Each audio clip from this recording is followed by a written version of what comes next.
नमस्कार praise Lord प्रभु जीशु ख्रीष्ट महान नाम रे मु आपण मान को स्वागत करे मु प्रभु का दास प्रेरित नाथानियल आपण माने देखुछंती एसएन मिनिस्ट्री आज जदि ए पर्यंत हम मिनिस्ट्री रे साहाय्य करना ताहले जदा शीघ्र हम चैनल को सब्सक्राइब करंते एवं प्रभु कर सेवा कार्य वृद्धि हेबा निमंते हम निमंते प्रार्थना करंतु। मोर प्रिय प्रभु को लोक माने विशेष भाव रे मु आशा करे आपण माने समस्त भलो रछंती। प्रभु जीशु ख्रीष्ट मधुर नाम रे हम माने आजिर वाक्य आड़ को बढ़िबा जे आजिर वाक्य होची वाक्यर टॉपिक होची प्रेम। प्रेम ऊपर आज आम चर्चा करिबा। परमेश्वर प्रेम ऊपर कोन कहउछंती से ऊपर हम माने देखिबा। किंतु प्रेम ऊपर बिबिलिकली वाक्य ऊपर देखिबा पूर्वरु हम माने किछि सांसारिक विषय मध्ये हम माने किछि चर्चा करिबा जहा कि प्रेम कहले आजिकार युवा पीढ़ी आजिकार समस्त लोक मान को बुझिबा टिके कष्टकर होई थाए। विशेष भाव रे मु जे युवक युवती किंबा प्रिय बापा माँ जेकोसी लोक देखुंट ताहले वीडियो को शेष पर्यंत देखु। जदि बापा माँ देखुंट ताहले वीडियो को टिके ध्यान सहकार बुझापी चेष्टा करूँ जो द्वारा आपणकर झील आपणकर पुओ किंबा जेकोसी आपणकर रिलेटिव रे जदि ए प्रकार यूथ युवा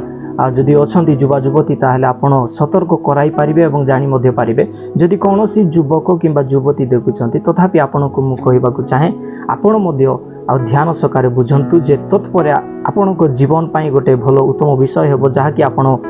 पाद पकाइबा पाई ए जो पापमय जगत पाई आपणक पाई मध्ये भल हेबो। एथि पाई वीडियो को आमे स्किप न करिकि शेष पर्यंत देखिबा एवं बुझिबा को चेष्टा करिबा। जदि हम माने देखुछु ए जगतर सांसारिक प्रेम विषय जदि मु कहिबी जे आजि भाई एवं भाई मध्य रे प्रेम नाई, बापा माँ भीतर प्रेम नाई, आउ सासु बहु भीतर प्रेम नाई, आउ ए संसार रे निजर बंधु बंधु भीतर प्रेम नाई। जेते बड़ संपर्कीय लोक ही थाउ ना कहीं निजर फायदा पाई ही प्रेम देखाई थांती। गोटे टाइप रो जदि आम माने कहबो आम मानकर लोकल भाषा रे कहा जाय उपरमणिया प्रेम। आज जगतर लोक माने जो प्रेम देखाउछंती गोटे उपरमणिया बा देखाइबा पाई ही प्रेम थाए जहा कि हृदय रो हेई न थाए आउ किछि पाइबा आशा रे किंबा निजर जदि से विषय जदि फायदा थाए ताहेले जाइकरी प्रेम देखाई थांती। खास करी युवा युवती माने प्रेम करि थांती किछि सांसारिक विषय रो लौकिक गर्व हेई थाउ किंबा चक्यूर गर्व हेई थाउ किंबा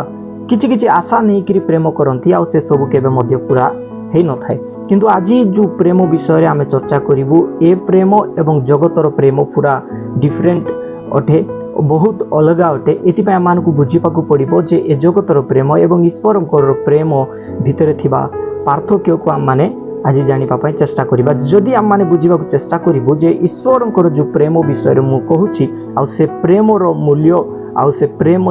जदि आम माने करिवु ताहले कोनोसी प्रकार आम मानक जीवन रे आम मानकर परिवार रे कोनोसी प्रकार आंच आसीबो नै। जदि सांसारिक विषय जदि आम माने प्रेम करिवु सांसारिक विषय रे जदि अनेक विषय अछि जो कि से प्रकार जदि आम माने प्रेम करिवु अनेक समय रे आम चिंता रे परिपूर्ण होई जु बा डिप्रेशन रे पळाइबु। आ अनेक समय रे अनेक युवा युवती मानक आपण माने देखुछंती से माने आउ कौन करती जहाँ न करवा कथा अनेक लोक फांसी मरी जाती, अनेक लोक पॉइजन विष पीक मरी जाती, अनेक लोक अनेक प्रकार पदक्षेप को कौन करती उठाइबा चेष्टा करती। किंतु मु विशेष भाव में जेते मध्य क्रिस्टियन युवा युवती माने अछंती विशेष भाव में मु आपण मान को कहबा चाहे आज क्रिस्टियन जो घर मानक प्रेम नाई किंतु झगड़ा झाटी अशांति देखा जाउची मु से मान को कहबा चाहे जदि आपण कर पाखरे धन संपत्ति अछि आ गर्व करछंती किंतु प्रेम आपण आ गोटे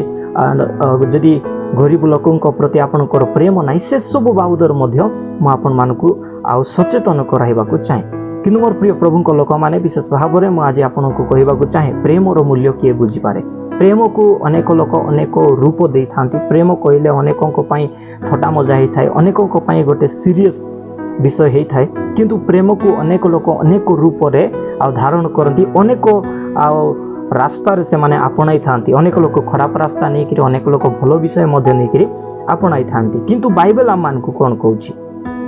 ये जो प्रेम शब्द रही ये जो प्रेम शब्द उपर बाइबल आम को कौन कहूँ आ ए विषय जानिबा आम मानकर खास कर क्रिस्टियन लोक माने जानिबा निहाती आवश्यकता। चाहे से पालक ही थाउ, चाहे से विश्वासी ही थाउ, चाहे से जेकोसी व्यक्ति ही थाउ ताकू प्रेम विषय जानिबा निहाती आवश्यकता रही। जदि आम माने देखुछु सर्वप्रथम जहन लिखित सुसमाचार 15 तार 12 पर्व जदि आम माने देखु से जगह लिखा जाए परमेश्वर प्रभु जीशु ख्रीष्ट कहती जेपरी तुम मानकर आम माने पाठ करिबा जे जहन लिखित सुसमाचार 15 पर्व तार 12 पद परमेश्वर वाक्य लिखा जाए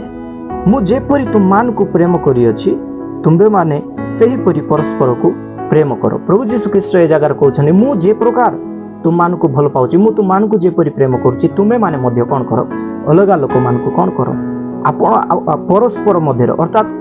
आमर जो अलगा लोक माने जो मान निजर अछंती किबा अन्य निजर हेई थाउ न हेई थाउ आम माने परस्पर को आपणार निजर लोक मान को मध्य ठीक से प्रकार प्रेम करिबा उचित। प्रभु जदि आम मान को प्रेम कले प्रभु जीशु तांकर प्रेम रे आम मान को जदि रखिछन्ते आमे माने मध्य अन्य मान को कोन करिबार अछि परस्पर प्रति ठीक से प्रकार प्रेम चाहे आपण मन क्रोध आसु आपण घृणा आसु आपण प्रति जेते नकारात्मक चिंताधारा आसु तथापि आपण कौन करिबार अछि प्रभु जीशुंकर पर आपण मध्य अन्य मान प्रति अर्थात परस्पर प्रति प्रेम करिबा निहाती आवश्यकता रही। जदि ए जो विषय को आहुरी गभीर भाव में जदि आम देखुछु परमेश्वर वाक्य आहुरी टिके गभीर भाव में जदि माथ्यू लिखित सुसमाचार 22 आम देखुछु 37 पदरु 38 पद जदि आम पाठ करिबु से जगार मध्य लिखा जाए जदि आम मैंने पाठ करूँ बहुत विषय से जगह लिखा जाए जे प्रभु जीशु ख्रीष्ट कहते तुम्बे आपणार समस्त अंतकरण समस्त प्राण और समस्त मन दे प्रभु आपना ईश्वर को प्रेम करो क्या निजर हृदय निजर प्राण निजर अंतकरण दे प्रभु आपना ईश्वर को प्रेम करो कौटू प्रेम करेंगे प्रभु कहते प्रथमे कहले आम देखिलु जहन लिखि समाचार 15-12 कि मु जे प्रकार तुम मान को प्रेम कली तुम माने मध्य परस्पर से प्रकार प्रेम करो। प्रभु की प्रकार भाव प्रेम कले आमे प्रभु को कि प्रकार भाव प्रेम करिबु बा परस्पर प्रति कि प्रकार भाव प्रेम करिबु जे निजर अंतकरण निजर प्राण समस्त मन देकरी आमे परमेश्वर को प्रेम करिवार अछि। ए प्रेम विषय मु काहे कहूछि प्रेम विषय जदि आम माने अधिक चर्चा करिबु बहुत बड़ टॉपिक हेबो मु जस्ट गोटे शॉर्ट मेसेज भाव आपण मान को सम्मुख रखुछि एति पय रखुछि जे प्रेम शब्द जहाँ गोटे बहुत बड़ शब्द प्रेम को प्रसारण करिबा बा प्रेम ऊपर आमे जदि चर्चा करिबु बहुत बड़ टॉपिक हेई थाए किंतु मु ख्रीष्टंकर प्रेम ऊपर जस्ट खाली गोटे छोट विषय मु आपण मान को सम्मुख रे रखुछि एति पय रखुछि जे प्रभु जे प्रकार भाव रे प्रेम करिसंती आमे मध्य परमेश्वर को आ परस्पर प्रति निजर अंतकरण निजर प्राण एवं निजर मन देइकरी जहा कि ए जगतर लोक माने बेस भाव में करते निजर प्राण निजर अंतकरण निजर मन देकर गोटे झील किंबा गोटे पुओ आ प्रेम करि थाए बयसर सीमा देखि न थांती से मानकर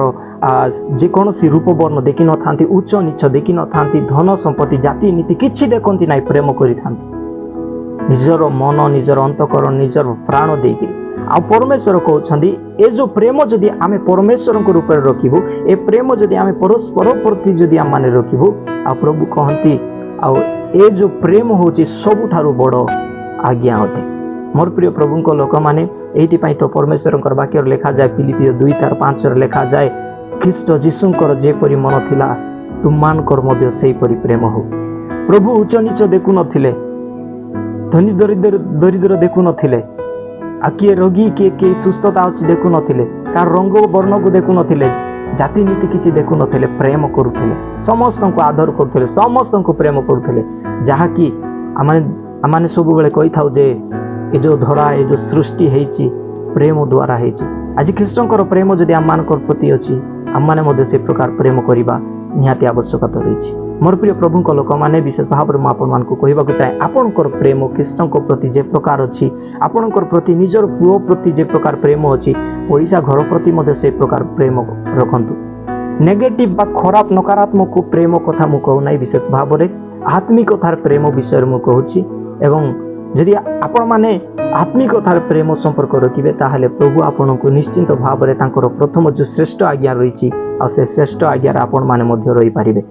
आज ठारू आपण माने मध्ये से प्रकार प्रेम करंतु निजर अंतकरण निजर प्राण निजर मन दे प्रभु आपण ईश्वर को प्रेम करंतु एवं आपण प्रतिवासी किंबा जे कोनोसी लोक को मध्ये परस्पर प्रेमर सहित आत्मिकतार प्रेम सहित बढ़ंतु एवं जागृत रुहंतु आपण मानकर परिवार को जागृत रे रखंतु जो द्वारा आपण माने मध्ये भलो आ परमेश्वरंकर प्रेम रे बढ़ी पारिबे एवं प्रभु जहा कहिले फिलिपियो 2:5 रे जे ख्रीष्ट जीशुंकर जेपरि मन थिला तुम मानकर मध्ये सेही प्रकार मन हो। आज आम मानकर मन मध्ये ख्रीष्ट जीशुंकर परा हेई थाउ एवं सेही प्रकार मन धारण करी ए जगत सारा मानकर प्रेम को ख्रीष्ट जीशुंकर प्रेम को प्रसारण करिबा। ए वाक्य दे प्रभु आपनको आपनकर परिवार आपण मानकर सेवा कार्य प्रतिटी क्षेत्र रे प्रभु प्रचुर भाव रे आशीर्वाद करंतु आमेन।